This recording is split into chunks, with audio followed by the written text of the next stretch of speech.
just you get to choose. Right? Like here's the scenario. The environment gives us something which can be perceived as negative, can be perceived as not working, can be perceived as problematic. The world's ending. But we get to choose to see it like that, or we get to choose to see it as an opportunity. So clearly that it's my responsibility now to do that for other people. If I have information and, other people's success is my success and vice versa. Because you know what? Like, the challenges or the roadblocks are the journey themselves. There's no big things. It's all little things compounding on top of each other.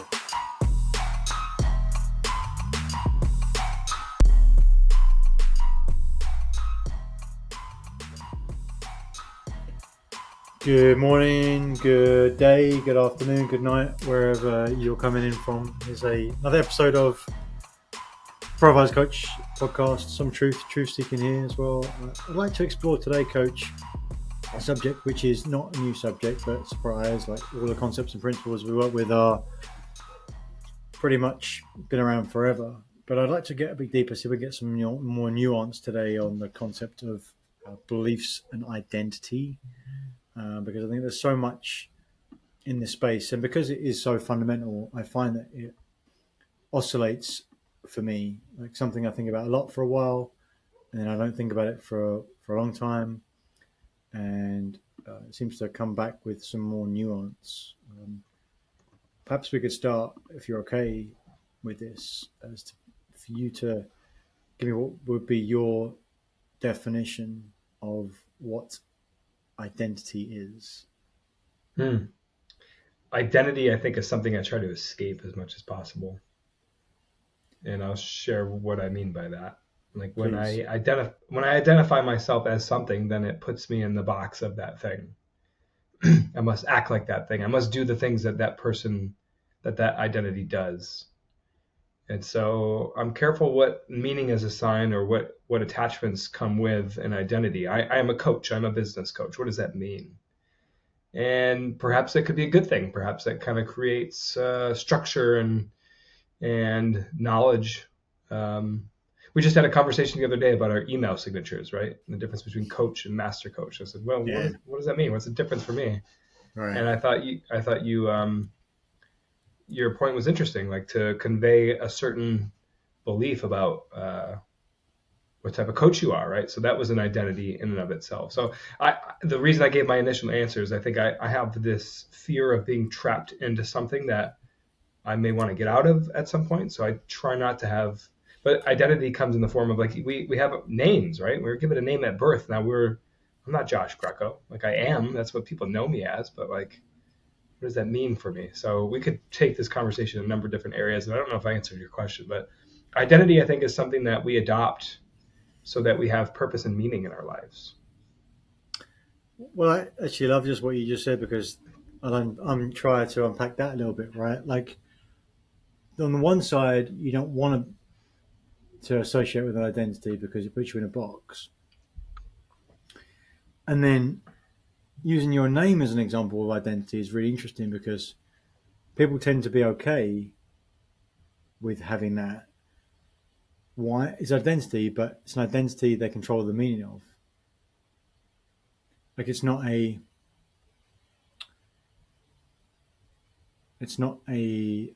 socially constructed identity necessarily, where people put things onto.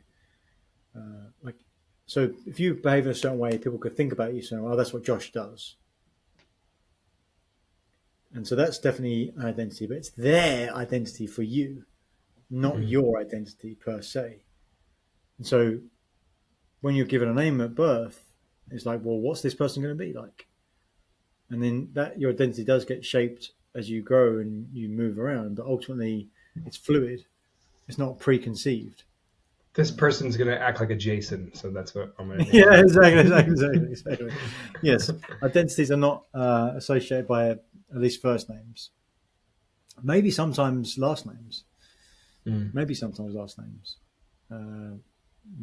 Comes from that well-to-do family, or comes from like that. Like it, maybe there's an expectation around that identity for sure.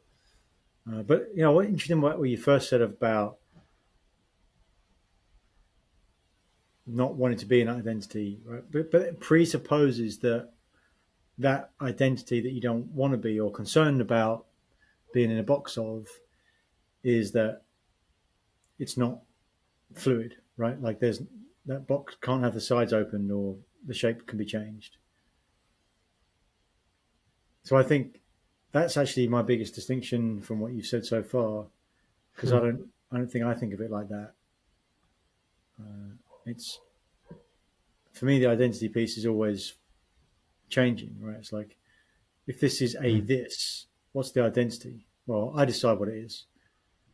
But I also can observe what I see from other people and their behaviour to what I can imagine what they might think of it as. But still, I'm making that up as well. So that's really intriguing. Where does your Hmm. mind go next? Yeah, maybe just a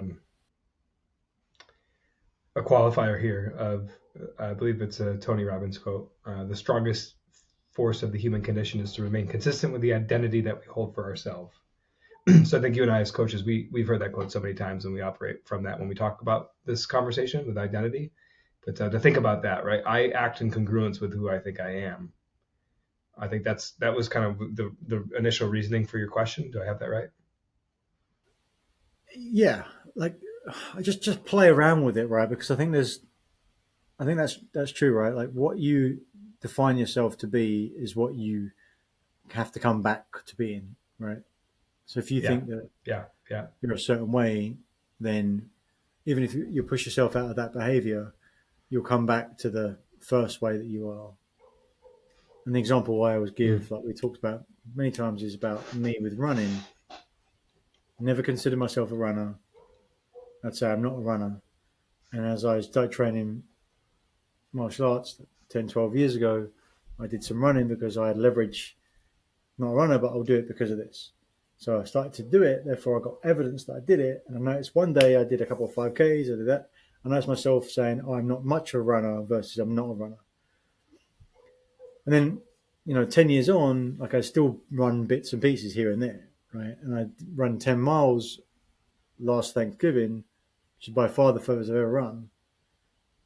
But even though I got plenty of evidence that I'd run more and more, and then I didn't run at all until yesterday. I ran a mile, like a 2 months or so break where I've not run at all. And so, although there's more evidence that I'm run, but I'm not a runner yet. Like that's, and so they're just I'm using language, but that I believe to fit in that box. But it may not be that you fits in your box, right? But So do you think it's a decision that you make to say I am a runner, and then you like the beliefs follow after that, or is it more of like an internal like your external is just matching your internal, like, oh, I became a runner today, I felt it internally, so therefore I believe it and can say it now with authority. yeah, I think that's a great distinction because why this runner thing is so intriguing for me is because I don't want to be a runner, Yeah. right? Like I think that's the difference you're calling out, right? If I was to say like I really Yeah. like running, like I like the thought of being a runner, like I want to be a guy that like this point that you're the runner, then that would be part of the evidence that I'd see more evidence that supports that.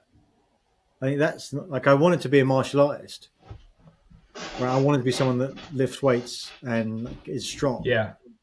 right? I wanted those things, and so I was much more intentional about doing it and like seeing evidence. Like I'm not there yet, I'm not yet. Oh, but I've done this and that. I want to, and then I kept to it because I've got two drives. Whereas this running thing Right. is just almost like a consequence of other things. Like I know that there's some benefits in doing it. Like it's something good to do. I know that there's some good mental benefit. Like with any activity, like any physical thing, there's going to be benefits to it. But running itself, like intrinsically, um, doesn't do a lot for me. But that said, I do have a different level of respect for it now than I did before Mm. because of experiencing it. Right. So there's a few ways to go about this. Right.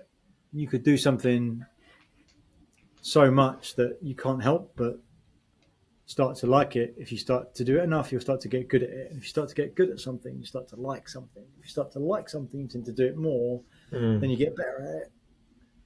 And so it depends on how many different pillars or directional focuses that you've got in order to enact a part of your identity. Yes. Yeah, I was just thinking. I had a humorous moment internally here of the people who I know that identify themselves as runners. It's always I'm a runner. Like, yes, I am. Versus like I'm a runner. Like Yeah. no one, no one's like not excited that they're a runner, right? So back to the point of like, I don't want to be a runner. Like, I don't know. I think identity, in order to adopt it, I think we have to accept it and to be willing to accept it. I guess, and then where my mind goes after that is, it's been this is quite a shift from what we've talked about so far, but prisoners in concentration camps. I'm pretty sure this happened in World War II. They would degrade American prisoners in Japan. Maybe I might have this wrong, but they would treat them so poorly that they started to identify themselves as deserving their fate or what they were going through, these poor conditions. So I wonder how that enters this conversation with like how we think about ourselves and our own identities, and how easily that, not easily, but how that can be manipulated, or how the environment impacts the way we actually identify ourselves in a positive way of like, I am a runner, or I am a positive identity, or like I'm a failure, or I am a, like, whatever negative thing would be, that would be like somebody on the outside be like, really, are you? Like, I see the potential in you, you're not that thing. But people believe that about themselves, even in a negative sense too. Yeah, absolutely, absolutely. This can go either way, right? Like anything, whatever you believe to be true, you'll constantly be finding evidence to support that. And that's Yeah, confirmation say bias. say say that again, say that again, that's a big one. Well, whatever you're moving towards, you think is true, you're going to be constantly looking for evidence to support that. Yeah. Oh, look, here it is again. Oh, I see that again. There it is. Oh, yeah, see, I told you that was true. Hmm. And so a good trick actually to change and switch that around, because like you, it's comical, right? Oh yeah, hi Nick, hi, I'm Nick, I'm a runner, right? Like it, like yeah, Disappointing. Yeah, yeah. yeah, right. But it's because culturally we we don't have negative connotations for people that are runners. Mm. I'm sure there's some people out there that don't like it or really don't like it, but I would suggest that majority people say runner, like they would take that as a positive thing, only because it's the rhetoric around what it means to be a runner is that there's some health attached to it, there's a commitment attached to it, there's discipline attached to it, Yeah. right? And those values. So I suppose it's the values that underpin the identity, whether we see it as positive or negative or not, from a cultural perspective, Mm.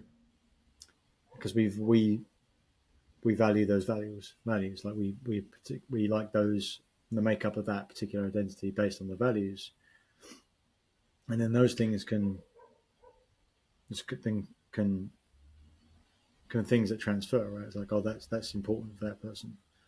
Hmm. But it's good exercise to go back around, right? So if you find that there's a piece of your identity that you don't resonate with or want to change, well, you get to choose to change either the meaning that you're making up in that moment, or if you want to have new behavior because you want to go to a different identity, you can then make it up as well, right? So choose what you make up. But a good way of like pushing yourself out of something is to say, I don't want to be in this box of identity because it means this, right? So you started this by saying, I don't want to be in that. I want to be in a box. I want to try and escape. Well, what evidence do you have, Coach, that being in that box is something that you don't want? What meaning are you making up there? Yeah. I think it was just speaking to the point of whatever identity I have, even if it's a positive one, it's a Yeah. trap, or there are certain actions that follow that identity, even if it's a good one. So that was a resistance, like maybe a lack of freedom. And I like what you said, like it changes then, like you don't have an identity forever. So that was an interesting way to think about it for me. But yeah, just the fact that there's a trap, or that like I have to act in congruence with whatever identity.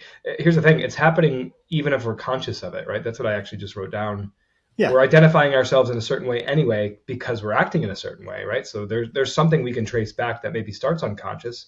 Maybe a good exercise is to ask ourselves, what identity do we actually hold for ourselves, and trace it back and identify what it actually is. Yeah, because then, so the game here, right? So we go back to beliefs, which are, I think, are subsets of identity. Like beliefs are individual, identities global, if you will. Um, and then I'm so not sure you what you mean by that. What do you mean by that? so identity is all the things wrapped up in one particular box, right? To your point, Okay. a belief could be a situational specific belief. Mm. So a bunch of beliefs together will create an identity, right? So Ah, like a situational specific is that that person does that in that situation, or that identity does that in that situation. It's not the whole identity; it's a part of it. I think that's a powerful way to think about it. Situational specific beliefs, but ideally, you want to say, okay, this identity does these things. I believe that this identity have these behaviors, these traits, and these values, and so that such that if I can get to that identity, the results that I want will come effortlessly because I'll just be acting in kind with the behaviors that identity I believe supports. And so then what you're saying by like that's dangerous because what if I don't want that after a while? It's like, well, that's okay because it it's does it's change. it's more of the actions that would require me to play that game. Like you kind of skipped over that, but you said, well, I choose this identity because of the results I get with the actions that I take. I think what I'm saying is, yeah, the actions. Like, don't forget about that. Like, that's what I'm committing to when I adopt an identity. Yeah. Right. Right. Yeah. So you just yeah, that's why you got to be very careful with the identities that you pick. You Right. know, and then also conversely with the actions you take. Because if you Yeah. don't So consider right, so if I don't consider myself a runner, but if every day of the year I run, there's going to be a certain point. Like I could reject it, but like there's going to be a certain point. Like yes, I am. I'm a runner. Like there would be a point where there will be a conflict internally yeah. because, and so that's what from a negative perspective, it's like a maybe alcohol is the other end of the spectrum of that conversation, right? Like if you like I'm not an alcoholic, but you're drinking every day, so it's fine, right? I'm not an alcoholic. Like and then but then there's got to be evidence around like what it means, what it does, and you explore it and go, what are the facts? But if Hmm. you if you want to, you can play the game of going, okay, well, I want this identity because I want this outcomes, and but I'm concerned like with the parameters, the barriers of this identity. Then just change them, right? It's like not like it, and maybe the other side of it is like I feel trapped, but also like I feel safe, and that Because I doesn't have clarity on the actions. right. Yeah. Uh, I wrote down something you just said to be careful with the identities you pick, almost like this is a voluntary thing. And I might pose this to you. I think I personally, from my experience, feel most incongruence when I'm tuning in internally and staying true to the identity that's already there. Now maybe that's a little bit too wishy-washy. Or like it's I frame it as like a spiritual thing. Like I am here because this. And I think that can change as well, right? Our spiritual missions. But I think I feel most aligned when I tune in and let the internal direct what my external adoptions of identities are, or even the actions that come with it. Does that make sense? Yeah, I think the difference oftentimes is the intention, right? Is it like how are you in when you get to choose how you interpret what that internal feeling is? And that's interesting work for me because I find that Mm. challenging. What my internal, it's my interpretation of what my internal is telling me to be. Hmm. Right? So maybe that's a muscle in itself or an identity in itself. Yeah. So I'm just going to choose to do what my internal tells me to do. It's like, well, I think I don't know how that manifests for you particularly, but that's not a thing. That's a thing that's challenging for me to get Yeah. to, and like it's an instinct, right? Like, is it just like what the word that comes up to your head the quickest, or is it like a feeling? How do you translate it? Yeah. I think I'm able to most or best access that in my meditation. So maybe like a state between consciousness and unconsciousness. um, And it's funny that you say that. Like I see the external world as kind of getting in the way of that. Like there's so many games and structures of things that I have to play and participate in just because of the way the world works, that I'm starting to have more resistance to that because of what my internal is telling me I could or should be doing. So I think the game that I'm currently playing is trying to listen as much as possible to what that internal is, and then like shape shifting and like maneuvering around all the external like systems and rules that the external world imposes on me, so that I can eventually be so nimble in what I think my identity is as a soul, as a spiritual being, that I can learn to play amongst the external. I don't want to say rules because that's what I'm trying to overcome, but like there's a scenario where I'm listening to my internal, and I've created such a game that I'm almost not even playing by the rules externally. I'm doing my own thing, and to me that comes from an internal space first. Okay. So no, I like that's cool. So you're saying externally. So your internal drive allows you externally to play, to not be hooked into expectations of what the external should be. More so that it's forcing them to show up all the ways that like there are conflicts there, and then that's where I get excited, like to solve those or to resolve those or to play with those. Maybe this is a part one, coach, because I think there's a lot to delve into here. I sometimes feel like the work that you're able to do now, I'll probably do when I'm about 60. I don't know. I feel like I just can't get there yet. Yeah. But also maybe I'm not as far away as I think. Just there's some connective tissue there that needs playing with. But I'd love to dive back in, coach. But I'll go back to the start. For my takeaway here, really was around assumptions that identities are boxes, and I wonder what else could play with around on that. But so very interesting. I feel like I got you thinking. That's something I'm excited about. It's just we offer different perspectives here. I think, and I didn't know a lot of that until we kind of talked through it, that those were my beliefs. But I think what I'm taking away is the freedom maybe and the ability to define identity in terms of external and internal. I hadn't really thought of that too much before either, although I think I have been doing that. But what does that mean? Like, what does that imply? And I think that's kind of where we're going with part two. Maybe we talk a little bit more about what that could mean. And I'll tell you why. This is what I leave with.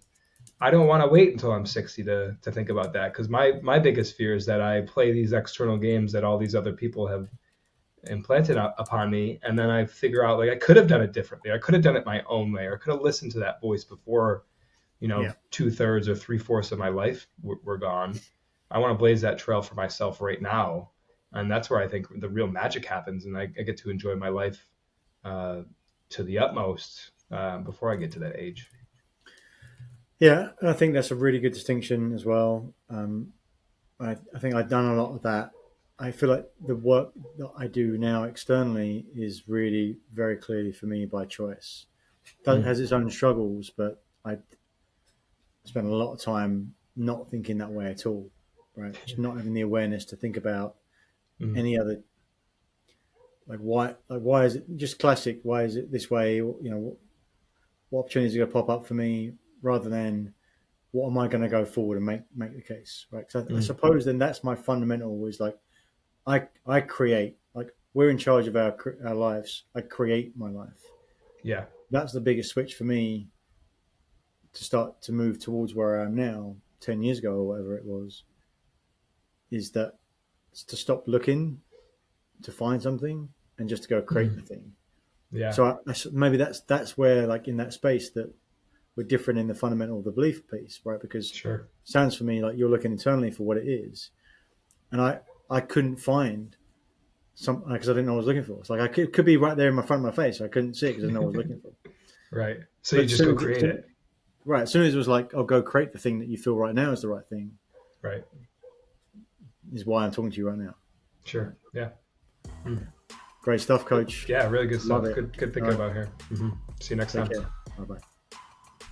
Thank you for watching another episode of Truth Seekers. We appreciate your interaction. So please comment, like, subscribe to YouTube, Apple Podcasts, or Spotify, wherever you get your podcasts. And if you want more, check out some of our links. Links to our masterclass, The Achiever's Mindset, and come join our LinkedIn group.